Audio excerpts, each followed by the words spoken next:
دنیا کا دستور ہے جب کوئی اہم ایونٹ ہونے والا ہوتا ہے نا اس کی اناؤنسمنٹ کی جاتی ہے. نبی پاک علیہ الصلوۃ والسلام وجہ تخلیق کائنات ہیں. He is the reason of the all creation. اور یہ حدیث قدسی میں ہے. اللہ فرماتا ہے اے محبوب میں تمہیں نہ بناتا تو یہ کائنات نہ بناتا.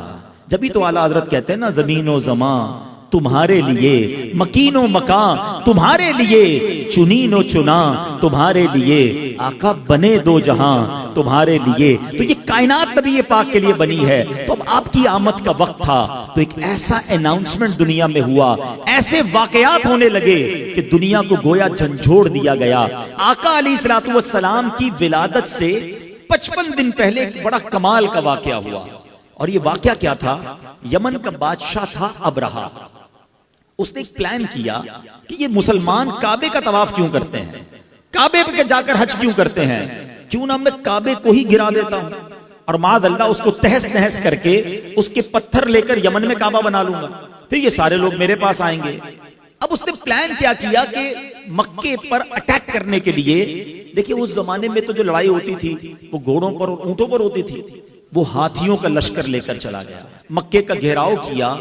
اور پھر کیا کیا، مکے والوں کے مویشی جو تھے، مکے والوں کے جو جانور تھے وہ بھی اس نے پکڑنا شروع کر دیے. حضرت عبد المطلب اس کے خیمے میں داخل ہوتے ہیں. اللہ نے ان کی پیشانی پر ایسا نور نبوت عطا کیا تھا، وہ خیمے میں داخل ہوئے. ابرہہ روب میں آ گیا، عزت کے لیے کھڑا ہو گیا، اپنے برابر میں بٹھایا اور کہا حضرت فرمائیے کیسے آنا ہوا. حضرت عبد المطلب نے بڑی عجیب ڈیمانڈ کی. آپ نے کہا کہ تم نے مکے والوں کے مویشی، ان کی بکریاں، ان کے جانور پکڑ لیے، ہمارے جانور ہمارے واپس کر دو. ابرہہ کہتا ہے میں تو سمجھا آپ کعبے کی بات کریں گے، اپنے مرکز کی بات کریں گے، آپ تو کعبے کی بات ہی نہیں کر رہے، آپ کو فقط اپنے جانوروں کی فکر ہے. اللہ اکبر.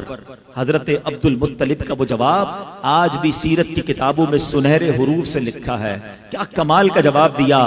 آپ فرماتے ہیں جانوروں کے مالک ہم ہیں، ہمارے جانور ہمیں دے دو، کعبہ جس کا گھر ہے وہ خود ہی حفاظت کر لے گا، کعبے کا مالک اس کی حفاظت کرے گا.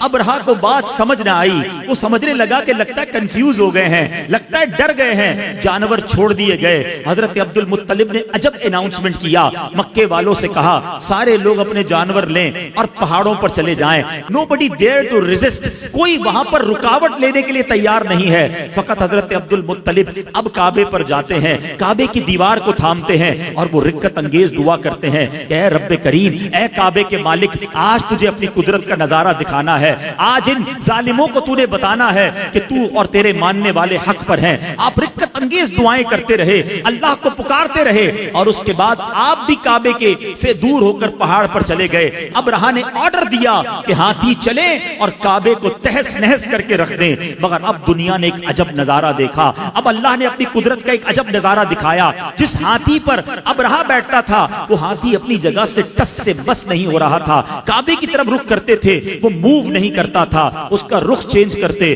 وہ چلنا شروع کر دیتا. اور اب اللہ کریم نے اس کے مقابلے کے لیے کیا بھیجا. دنیا کا دستور ہے آرمی کا مقابلہ آرمی کرتی ہے، نیوی کا مقابلہ نیوی کرتی ہے، ایئر فورس کے لیے ایئر کرافٹ بھیجے جاتے ہیں. اب ہاتھی ہیں اور مقابلے کے لیے بھیجا کیا ہے میرے رب نے؟ مٹھی میں آنے والا پرندہ ابابیل. ارے چیل جتنا پرندہ بھی کوئی نہ بھیجا، رب نے ابابیل کے لشکر بھیجے جو خود مٹھی میں آ جاتا ہے، جس کا اپنا وزن چند گرام ہے. بتاؤ اس کی چونچ اور اس کے پنجوں میں کتنا بھاری کنکر ہوگا، کتنے چھوٹے سے کنکر ہیں. مقابلہ ہاتھی سے ہے. اللہ اکبر. رب کریم نے اپنی قدرت کا کیسا نظارہ دکھایا. اور آج لوگ کہتے ہیں کہ فلاں سپر پاور نے جناب بڑے گائیڈڈ میزائل بنا لیے ہیں، ٹارگٹ سیٹ کر دو، میزائل جا کے وہی ہٹ کرتا ہے. اللہ اکبر. آؤ میں بتاتا ہوں 1450 سال پہلے میرے رب نے ابابیل کے ان پنجوں میں کیسے گائیڈڈ میزائل دیے تھے. ہر کنکر پر ہاتھی سوار کا نام لکھا تھا، اس سوار کا نام موجود تھا. اب یہ جب لشکر آتے ہیں اس کے بعد کیا ہوتا ہے؟ رب کریم قرآن مجید میں ارشاد فرماتا ہے الم تر کیف فعل ربک باصحاب الفیل. اس کا ترجمہ کیا ہے؟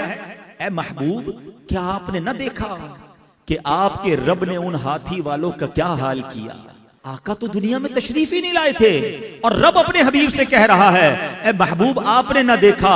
اٹ مینز یاد اس کو دلایا جاتا ہے جو کہیں دیکھ رہا تھا, جو کہیں موجود تھا. اللہ اکبر. نبی پاک علیہ الصلوۃ والسلام کے غلاموں سنو, آقا کی ولادت سے پہلے پوری دنیا کو ایک پیغام دینا تھا. الم یجعل کیدہم فی تضلیل وارسل علیہم طیرا ابابیل. ارے ابابیل کے لشکر بھیجے اور انہوں نے کیا کیا؟ وترمیہم بحجارۃ من سجیل. ان پر پتھروں کی, کنکروں کی بارش کی اور رزلٹ کیا آیا؟